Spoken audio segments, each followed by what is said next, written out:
Nietypowy zbiornik. 7-litrowy, wąski i wysoki, z nietypowym kominem przelewowym. Stanowił dla mnie nie lada wyzwanie. Akwarium zależało mi, aby założyć tak, by mogło być jak najdłużej bez obsługi. Jak mi wyjdzie, to się okaże. Dla lepszego startu na sam spód lecą bakterie w proszku. Cały proces dojrzewania dzięki nim będzie przyspieszony, delikatniejszy. Następnie leci drobna lawa, medium z porowatą powierzchnią, która dodatkowo wspomoże zaszczepienie tych pożytecznych mikroorganizmów. Będą miały dużo miejsca do zamieszkania. Jako że akwarium chcę, aby było bezobsługowe, najlepiej, żebym nawet nie musiał wymieniać tu wody, a jedynie ją uzupełniał. Dodaję jedynie troszeczkę substratu, a dokładnie substratu podżwirowego od Invitara. I to też w niewielkiej ilości. W zbiorniku zamierzam użyć łatwych roślin, które nie będą potrzebowały dużej ilości pokarmu, a nie chcę, aby pojawiły się tu problemy z glonami. Następnie leci zwykły, najzwyklejszy żółty piasek. Na początku tylko kilka centymetrów, tak aby delikatnie przykryć całość tego, co już jest w akwarium i aby usypać lekką górkę na środku zbiornika. Mi osobiście dużo łatwiej układa się aranżację, kiedy mam właśnie w ten sposób usypane podłoże. Następnie główne dekoracje. Akwarium chcę, aby było lekkie. Takie maluchy fajnie jak można łatwo przenieść, co jest właśnie ich ogromną zaletą. Dlatego użyję tutaj lawy wulkanicznej. Dodatkowo jej porowata powierzchnia, jak w przypadku pod piaskiem, tak i na powierzchni, będzie stanowić miejsce, gdzie bakterie i pożyteczne mikroorganizmy będą mogły zamieszkać. Tylko z lawą miałem taki problem, że większość kamieni, w których posiadaniu byłem, nie mieściła się do zbiornika. Nie pozostaje nic innego, jak rozłupać te duże, które mam. Bez uwagi na to, że jest lawa pusta w środku, spodziewałem się tego, że łatwo pójdzie. I jak się możecie domyślić, przeliczyłem się trochę. Na wcześniej przygotowanej płycie ułożyłem szmatę, w którą owinąłem głaz i zacząłem łupać. Wiadomo, jakbym miał podwórko, to można by było wyjść na zewnątrz i poszłoby to dużo lepiej i łatwiej. A tutaj trzeba uważać, bo w końcu dookoła z każdej strony szkło. Gdyby coś odskoczyło, mogłoby być nieciekawie. Ostatecznie udało mi się urwać tyle kawałków, ile chciałem. Układając dekoracje, też nie chciałem, aby całość była jakaś trudna do ułożenia. Proste aranżacje potrafią być bardzo ładne. Zresztą zerknijcie tylko na ten zbiornik. Z jednym tylko i wyłącznie kamieniem na samym środku. Wiadomo, tutaj rośliny oraz czas zrobiły swoje. Ale w zakładanym zbiorniku również będą rośliny.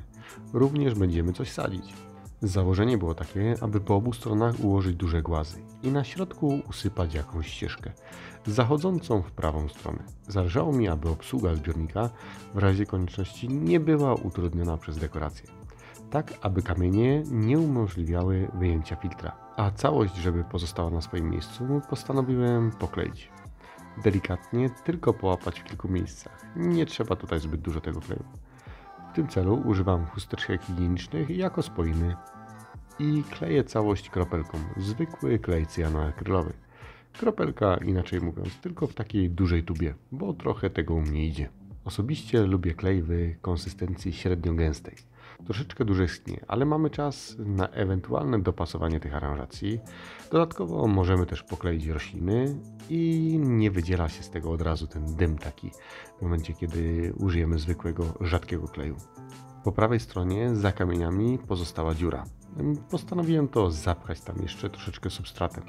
Dosadzę tam kryptokoryny, a one potrzebują pokarmu właśnie z korzeni. Oczywiście na tą podżwirówkę dosypię jeszcze piasek. Po lewej stronie natomiast pozostawię pustą przestrzeń. Tam jest znowu wlot filtra i wolę tego nie zasypywać niczym. Tak, aby później nie mieć problemów z tego powodu. Po obu bokach jeszcze musiałem dosypać piachu. A żeby on się nie zsuwał na dół, dokładam za dekorację kawałki gąbki, które całość w pewnym stopniu zabezpieczą.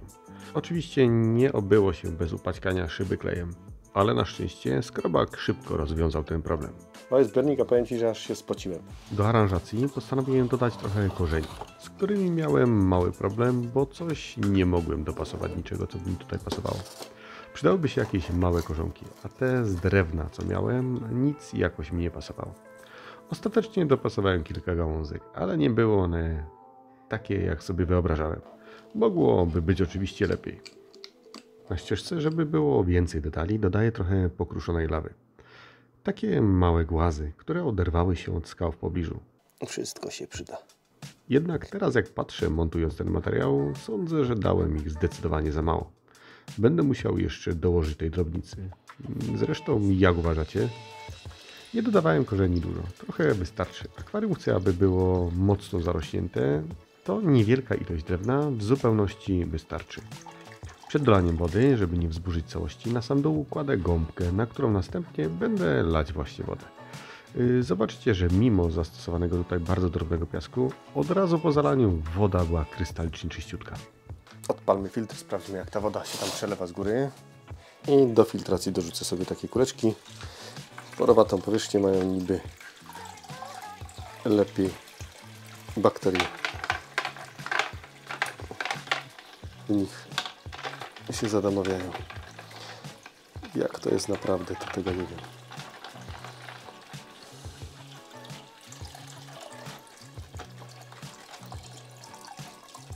I przychodzi do głowy mi stare przysłowie: śpiesz się powoli. Zalałem wszystko zanim klej zasechł i tak na dobrą sprawę wygląda to niezbyt atrakcyjnie.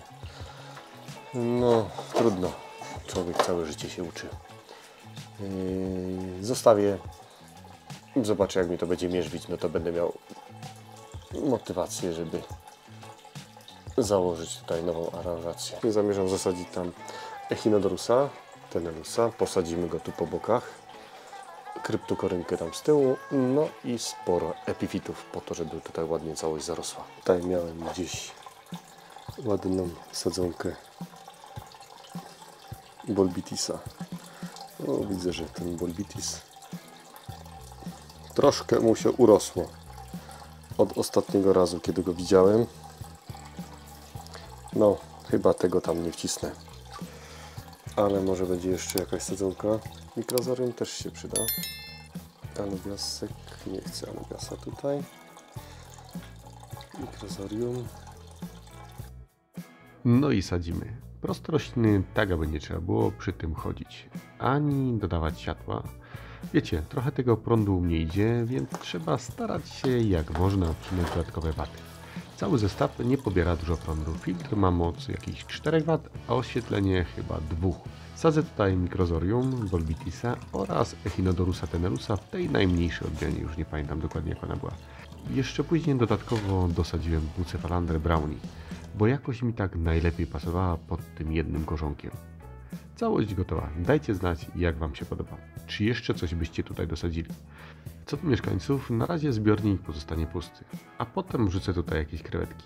A no, pusty w sumie źle mówię, bo oczywiście od startu w środku wylądowały ślimaki, różowe zatoczki.